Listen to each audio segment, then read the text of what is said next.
निगरां हुकूमत का जाते जाते अवाम पर मिनी बजट का बम गिराने का फैसला। आईएमएफ को टैक्स आमदन बढ़ाने के लिए अहदाफ का ड्राफ्ट शेयर कर दिया और ये सब 15 फरवरी से पहले करने का वादा किया है। यानी आने वाली हुकूमत के लिए वही सूरत हाल होगी कि आगे कुआं और पीछे खाई, या फिर आगे जाकर आईएमएफ शराइत पर अमल दरामद करना होगा या फिर लड़ाई मोल लेना होगी। यानी गैस मजीद महंगी, रिटेलर्स, परचून फरोशों, रियल एस्टेट के लिए जीएसटी और विद होल्डिंग टैक्स में इजाफा होगा, चीनी पर फेडरल एक्साइज ड्यूटी बढ़ेगी। मालियाती इदारों की तरफ से आईएमएफ को तसल्ली दी गई है कि लाहौर, इस्लामाबाद, कराची, कोयटा और पेशावर में रिटेलर्स को रजिस्टर करने के लिए घर घर जाकर मुहिम चलाई जाएगी। एक तरफ जहां मईशत वैसे ही बदहाली का शिकार है, इंटरेस्ट रेट 22 पर खड़ा है, जिसने सनतों का कारोबारी पहिया जाम कर दिया है, और ऐसे में स्टार्टअप्स की बात करें, धड़ाधड़ बंद हो रहे हैं, मुलाजमीन को फारिग किया जा रहा है, महंगाई तारीख की बुलंद तरीन सतह पर है, मुल्क में ज़र मुबादला ना होने के बराबर रह चुका है। जो भी है वो दोस्त मुल्कों की जानिब से रखवाया गया उधार है।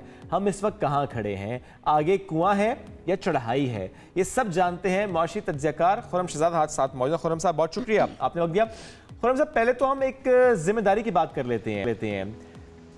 पीटीआई, पीडीएम या निगरां हुकूमत, तीनों में से ज्यादा नुकसान किसने पहुंचाया हमारी मईशत को अपने फैसलों से, पॉलिसीज से? जी अस्सलाम वालेकुम, बहुत शुक्रिया मुझे लेने के लिए। देखिए, ये अक्रॉस डिफरेंट गवर्नमेंट टेन्योर्स रहा है, किसी ने जो है वो बहुत ज़्यादा फ़ायदा नहीं दिया, बस बेसिक जो है वो शैलो पॉलिसी चॉइसेस इनफैक्ट बड़ी पुअर रही हैं, और सभी ने जो है वो एक ही चीज़ जो है वो लेके चली है कि हम थोड़ी ग्रोथ दिखा दें और बस थोड़ा सा इन्फ्लेशन को जो है वो मेंटेन रख लें और इंपोर्ट्स करके जो है वो ग्रोथ को जो है वो दिखाएं कि जी मुल्क में ग्रोथ हुई, और वो इंक्लूसिव नहीं रही, सस्टेनेबल नहीं रही। अगर किसी ने भी अच्छा किया होता तो उसके जाने के बाद अगली गवर्नमेंट के लिए मुश्किलात ना होती, और फिर उस गवर्नमेंट के जाने के बाद उसकी अगली गवर्नमेंट के लिए मुश्किलात ना होती। तो सभी ने सेम पॉलिसी, और अब जो जाएगी है जी मैं ये कहना चाहता था कि एक्चुअली जो है हर किसी ने एक चीज़ की है, तो ये कि खर्चे बढ़ाए हैं और कर्जे बढ़ाए हैं, और कर्जे के थ्रू खर्चे बढ़ाए हैं। यानी कि आप सोचें, सबसे पुअर पॉलिसी होती है कि आप कर्जा लेके उसे ज़ाया कर दें और उसे जो है अपनी प्रोडक्टिव जो है कैपेसिटी बिल्ड करने में ना लगाएं। तो हमने कर्जे ज़्यादा लिए, अपने अखराजात बढ़ाए, टैक्सेस वहाँ नहीं लगाए जहाँ लगाने चाहिए थे। तो इवेंचुअली यही होता है कि जब आप टैक्सेस सही जगह से लेते हैं और खुर्रम, अभी वालों की बात की जाए, मईशत इस वक्त हमारी कहाँ खड़ी है? मिनी बजट जिस तरह से पेश कर दिया गया है, अगले वालों के लिए इस पे क्या होगा? और जाहिर है ऑब्वियसली आईएमएफ की आवाज, मजीद टैक्स। हाँ जी बिल्कुल। देखें, होता यह है कि जब भी आप आईएमएफ के पास जाते हैं और आईएमएफ से आप एक कर्जा लेते हैं और उस कर्जे को उन्हीं पॉलिसीज में लगा देते हैं, तो नेचुरली यही होगा ना कि आपको टैक्सेस मजीद बढ़ाने पड़ेंगे, और टैक्सेस नहीं मिलेंगे तो कर्जा बढ़ेगा। अब मैं ये कहना चाह रहा हूँ कि अब हमारे पास शायद हम अफोर्ड ना कर सकें वो स्टेटस को की पॉलिसीज़ के, जिसमें हमने अपनी फिस्कल डेफिसिट को, यानी कि आमदन और अखराजात, इसको हमने अगर बैलेंस नहीं किया, और ख़ासकर इसका ऑनस आता है गवर्नमेंट पे। कोई भी गवर्नमेंट में हो, वो अपने खर्चों को कम नहीं करता, टैक्सेस लगाता है, और टैक्सेस भी वहाँ लगाता है जहाँ से टैक्सेस नहीं लेने चाहिए। मिसाल के तौर पे सैलरीड क्लास पे इतना बर्डन कर दिया गया टैक्स का कि इन्फ्लेशन अलग टैक्स है उनके लिए और एक्चुअल टैक्स भी उनके लिए बढ़ा दिया गया। और तीसरी चीज़ ये है कि इंडस्ट्रीज के लिए भी तीन चीज़ें बढ़ी हुई हैं कि शरह सूद बहुत ज़्यादा बढ़ गई है, और टैक्सेस बहुत ज़्यादा बढ़ गए हैं, और आपकी बिजली की कॉस्ट बहुत ज़्यादा बढ़ गई है। और ऐसे में 29 को क्या देख रहे हैं जब मॉनेटरी पॉलिसी का इजलास होगा 29 जनवरी को? मुझे स्टेटस को लगता है, मुझे नहीं लगता है कि इंटरेस्ट रेट्स नीचे आएंगे। उसकी वजह ये आपने देखा होगा आईएमएफ की जो रिपोर्ट है। देखिए, मैं ये कहता हूँ कि आज जो पॉलिटिकल पार्टीज बाहर निकली हुई है ना कैंपेन के लिए, उस कैंपेन में वो थोड़ा सा ये सोच लें कि एक तरफ 300 यूनिट्स की बात करें, बेशक दे दें, मुफ्त दे दें या कुछ भी कर लें, या उनको एक मैं कहता हूँ कि डिजर्विंग को आप एक कम कॉस्ट पे दें ताकि जो पॉवर्टी है वो ज़्यादा बढ़े ना, लेकिन वो प्रॉपर फ्रेमवर्क के थ्रू दें। बीआईएसपी का बहुत अहम बात है, वो सिर्फ लॉलीपॉप ना हो। लेकिन हाँ, मैं अब जो बात करने जा रहा हूँ वो इम्पोर्टेंट ज़्यादा है उससे, कि 300 यूनिट्स का मुझे मसला नहीं है कि गरीब आदमी को अगर आप कुछ सस्ती बिजली देंगे कोई प्रॉब्लम नहीं है, उसको देनी भी चाहिए। But on the other hand कोई बड़ा प्लान है आपके पास? आपने आईएमएफ की रिपोर्ट पढ़ी है? मतलब मैं पॉलिटिकल पार्टीज की बात कर रहा हूँ जो भी हुकूमत में आने वाली। आप एक बार की जो आईएमएफ की रिपोर्ट आई है परसों, उसका जायजा ले लें और देखें वो क्या कह रहे हैं, और उसकी बेसिस पे अपना मंशूर डिज़ाइन करें प्लीज़। उसके बाद एक प्लान लेकर आएँ। ये स्टेटस को नहीं चलेगा या बिजनेस एज यूजुअल नहीं चलेगा, क्योंकि कर्जे बढ़ चुके हैं, टैक्स बढ़ चुका है, एनर्जी इस वक्त आपके यहाँ बहुत महंगी है, और फोर्थ सबसे बड़ी चीज़, गवर्नमेंट का फुटप्रिंट बहुत ज़्यादा है through their own entities.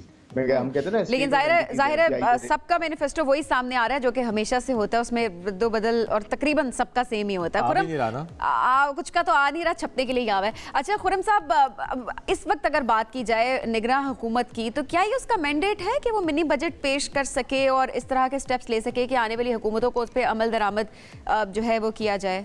Basically ज़रा मिनी बजट अप्रूव होता है, लेकिन इसमें एक बात ऐड कर देते हैं कि क्योंकि रिटेलर्स की बात इसमें हो रही है कि रिटेलर्स को टैक्स नेट में लेकर आएंगे, जो काम मिफ्ता नहीं कर सके, डार नहीं कर सके, शबर जैदी नहीं कर सके, वो अब कौन कर लेगा? अच्छा, मैं ये समझता हूँ, देखिए मैं कोई लीगल एक्सपर्ट नहीं हूँ, लेकिन मेरा एक हम्बल ओपिनियन इस पे ये है कि ये जो केयर टेकर गवर्नमेंट है, इस पे एक तो बिल्कुल सही बात है कि केयर टेकर गवर्नमेंट का मैंडेट ये नहीं है, कैटेगोरिकली जो है ये हमें बात करनी चाहिए। इसका मैंडेट ये नहीं है कि टैक्सेस लगाए या नए टैक्सेस रिड्यूस करवाए। तीन चीजें इनको दी गई थी जो कि पिछली केयर टेकर गवर्नमेंट्स को नहीं दी गई थी। प्राइवेटाइजेशन का एक मैंडेट था कि उसमें वो कर सकते हैं, PPP projects, public private partnership projects कर सकते हैं, मल्टीलेटरल डोनर्स के साथ डील कर सकते हैं, IMF वर्ल्ड बैंक जो अच्छा किया इन्होंने और 2 रिव्यूज हमारे अच्छे गए हैं। और एक है SOEs लॉज, जो स्टेट ओन एंटिटीज के लॉज हैं, यानी कि इनको ये किस तरह चेंज कर सकते हैं, बेहतर कर सकते हैं एंटिटीज को, इसमें कुछ रद्दबदल कर सकते हैं, बोर्ड्स लगा सकते हैं, इस तरह की चीज़ें। इसके अलावा टैक्सेशन तो आपको पता है ना, टैक्सेशन तो फाइनेंस बिल के थ्रू टैक्सेशन अप्रूव होती है और फाइनेंस बिल एक प्रॉपर कैबिनेट के थ्रू होता है। तो मेरे ख्याल में ये डेफिनेटली इनका जो है वो एरिया नहीं है और मेरे ख्याल में होना भी नहीं चाहिए। ये चीज़ एक मैंडेटेड गवर्नमेंट करे कि नए टैक्सेस कहाँ लगाने हैं, कि देखिए ये पॉलिटिकल कॉल भी है कि आपको रिटेल एंड होलसेल ट्रेड में, आपको थोड़ा सा नंबर एक आपसे शेयर करता हूँ, रिटेल एंड होलसेल ट्रेड पूरी इकोनॉमी का 20% है और 1% भी टैक्स वो नहीं देता। एग्रीकल्चर इकोनॉमी का 22% है और 1% भी वो टैक्स नहीं देता, यानी कि तकरीबन 45% का है, वो सिर्फ 2% टैक्स या उससे भी कम देता है और बाकी का जो 55% है वो 98% टैक्स देता है। तो कितनी गलत डिस्ट्रीब्यूशन है टैक्सेस की, आप यहाँ से देख लें। तो टैक्स को हमने ठीक करना है कि टैक्स किसने देना है, कितना देना है और कितना कम देना है, ताकि इन्वेस्टमेंट और ग्रोथ को प्रमोशन और ये ज़ाहिर है मुंतखब हुकूमत कर पाएगी और करना उसे ही चाहिए। अब ऐसे में स्टार्टअप्स की बात हम जरूर करना चाहेंगे खुरम। स्टार्टअप्स बंद हो रहे हैं, धड़ाधड़ बंद हो रहे हैं, ज़रा लोग अनएम्प्लॉयड हो रहे हैं। ये कितना बड़ा खतरा है पाकिस्तान के लिए इस वक्त, हमारी मईशत के लिए, हमारी ग्रोथ के लिए?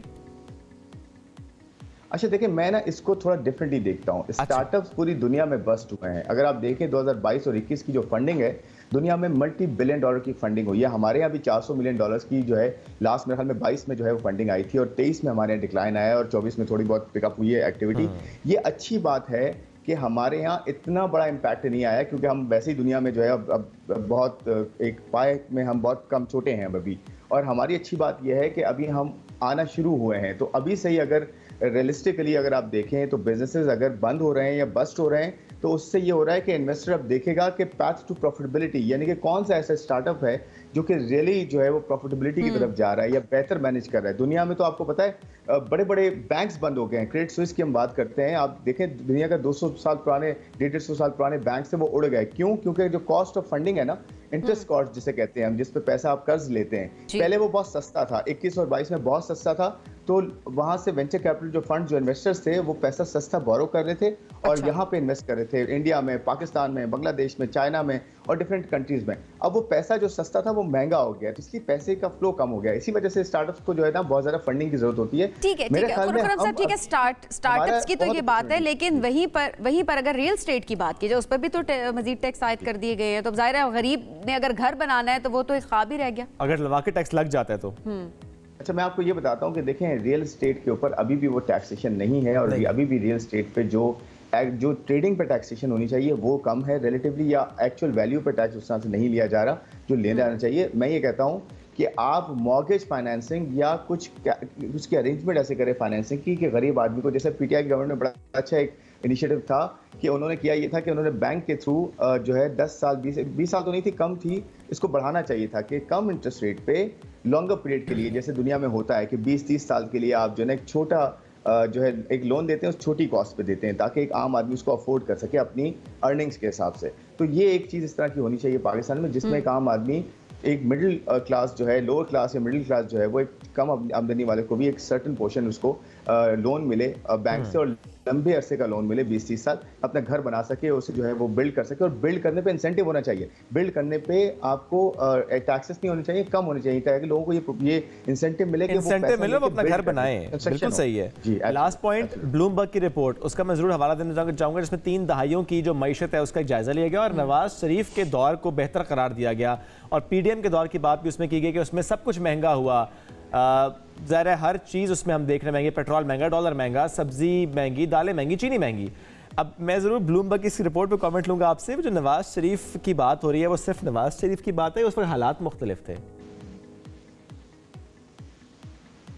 या बात करें 2013 और 17 की? जी जी जी जी जी जी बिल्कुल। देखिए मैं आपको बताऊं, एक की फैक्टर ये था कि इंटरनेशनल ऑयल प्राइसेस जो थी ना वो बहुत नीचे आ गई थी, $40 $30 पे आ गई। वो एक बहुत बड़ा बफर मिला था जिसकी वजह से उन्होंने बंद कर दिया था इसको। जब पास ऑन किया था इसको तो वो प्राइसेस नीचे आ गई थी, तो overall cost of doing business कम हो गया था, ओवरऑल इन्फ्लेशन कम हो गई थी और आप देखें 3-4% पे इन्फ्लेशन आ गई। तो मैं ये कहता हूँ एक्सटर्नल फैक्टर्स बहुत ज्यादा मैटर करते हैं। आप मुशर्रफ का आपको जमाना याद होगा 2007 का और 8 का, कि जब वो जैसे ही वो गए थे और ये पीपल्स पार्टी की गवर्नमेंट आई थी, अनफॉर्चुनेटली ऑयल प्राइसेस $120 $130 पे चली गई। नहीं लेकिन खुरम उसमें और पीछे भी तो गए हैं ना वो ज़रा 1990 से लेकर चल रहे हैं, वो 3 दहाइयों की बात कर रहे हैं और कंपैरिजन कर रहे हैं। जी जी, मैं तो ये कह रहा हूँ कि जो फैक्टर्स हैं उसमें एक्सटर्नल फैक्टर और कमोडिटी प्राइसेस वो बहुत बड़ा रोल प्ले करते हैं हमारी इन्फ्लेशन का। और फिर हमारे जो करेंसी के ऊपर उतार चढ़ाव होता है उसकी वजह से एडेड एडवांटेज या एडेड जो है वो नुकसान हो जाता है। मिसाल के तौर पर ऑयल प्राइसेस ऊपर जाती हैं और करेंसी हमारी उसकी कदर में कमी होती है तो हमें डबल इंपैक्ट पड़ता है। इसी तरह से ऑयल प्राइसेस नीचे आती हैं और करेंसी हमारी बेहतर होती है तो हमें उसका डबल फायदा भी होता है। तो ये देखें, ये इंटरनेशनल ऑयल प्राइसेस होती है, इसमें किसी का कुछ करना नहीं, लेकिन हाँ हमें मैनेज करना है कि इसी इंटरनेशनल ऑयल प्राइसेस में डॉलर का भी तो रोल होता है ना। मैं वही तो कह रहा हूं, मैं यही कह रहा हूं कि इंटरनेशनल ऑयल प्राइसेस की वजह से आपके यहाँ इकोनॉमी पे आप देखें कोविड में क्या हुआ था। कोविड में ऑयल प्राइसेस जो है वो इनफैक्ट नेगेटिव तक चली गई थी, उनके कॉन्ट्रैक्ट्स नेगेटिव हो गए। उस वक्त अगर हम कॉन्ट्रैक्ट्स, उस वक्त इंडिया ने ये किया था कि उन्होंने फ्यूचर 6 महीने साल की बाइंग कर ली थी छोटी प्राइस पे।